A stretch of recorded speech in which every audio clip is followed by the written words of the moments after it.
చేస్తే మానవులకి శివుడు ప్రత్యక్షమైనా కూడా గుర్తించలేని దుస్థితి వస్తుంది అన్నారు. శివుడు డైరెక్ట్గా రాడు కదా, మారు రూపంలో వస్తాడు, వచ్చినా గుర్తించలేదు. అందుకే అనుక్షణం జాగరూకులమై ఉండాలి. శాస్త్రాలలో చెప్పినట్టుగా సర్వం శివమయం జగత్తని చెప్పినప్పటికీ అది పాటించి కఠోర విశ్వాసంతో వాటిని అమలులో పెడితే అప్పుడు ఫలితం పొందుతాం. మంత్రే తీర్థే ద్విజే దైవే దైవజ్ఞే భేషజే గురు యాదృశీ భావన యత్ర సిద్ధిర్భవతి తాదృశీ. కొన్నింటి మీద ఎంత ఎక్కువ నమ్మకం ఉంటే అంత బాగా ఫలిస్తుంది. మంత్రే మంత్రం లేదా ఈ మంత్రం చాలా గొప్పది, ఇది పంచాక్షరి అవ్వచ్చు, అష్టాక్షరి అవ్వచ్చు, లేకపోతే నవాక్షరి అవ్వచ్చు. ఈ మంత్రం గురువులు చెప్పారు, పెద్దలు చెప్పారు, దీన్ని నమ్ముతున్నాము అని కఠోర విశ్వాసంతో ఆ మంత్రమును జపిస్తే దానికి తగిన ఫలితం వస్తుంది.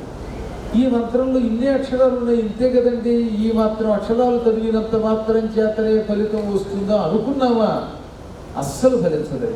కాబట్టి మంత్రం మీద మనకి ఎంత ఎక్కువ నమ్మకం ఉంటే అది అంత బాగా ఫలితం ఇస్తుంది. ఇక రెండవది తీర్థం.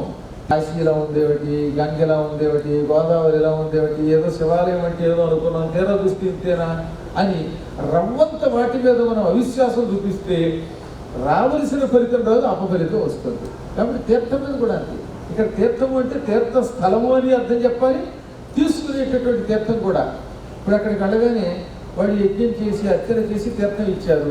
ఈ తీర్థం సందేహంలో కూడా మనకి తగిన ఫలితం ఇస్తుంది. నీళ్లు అనుకుంటే నీళ్లు, తీర్థం అంటే తీర్థం.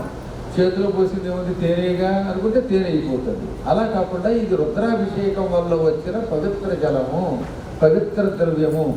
ఈ తీర్థం వల్ల అకాల మరణం తొలగుతుంది. అకాల మృత్యుహరణం, సర్వవ్యాధి నివారణం, సర్వ పాప క్షయకరం అని రుద్ర పాదోదకం పావనం శుభం ఇవ్వగానే సందేహం లేదు, ఈ తీర్థం తాగడం వల్ల అకాల మృత్యువులు తొలగుతాయి.